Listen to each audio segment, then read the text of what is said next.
How did you come up with Pulp Fiction? Because it fascinates me how you came up with the structure. You thought originally to do it as short films that you could just shoot. I thought about the idea, why don't I do this as like an anthology with like different directors? I go, what if we do a thing we call Pulp Fiction?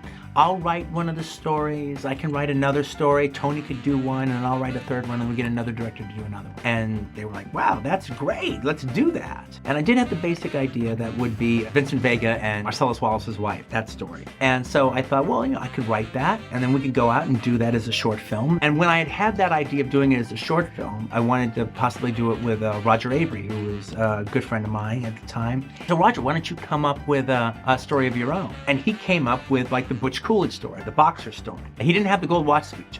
He had a gold watch, but he didn't have the speech or the reason why the gold watch was so important. I like the cliche aspect of it. I wanted the storylines to be cliches. The boxer's supposed to throw the fight and doesn't. Right. The hood that's supposed to take out Mr. Big's maul, or look but don't touch. Right. You're just the beard. And then like what happens? Then I started kind of thinking about the idea of them not being separate one-offs.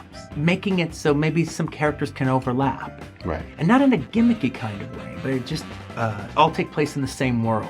And a character who could be the lead of one story could just be a small part in the other, and vice versa. Right. And the more I started thinking about really kind of tying them in together, even though the three stories would be separate, the more I said, no, I really need to have one hand Right. take care of this. So I had to call Tony and go, yeah, I've decided I think this is going to be my next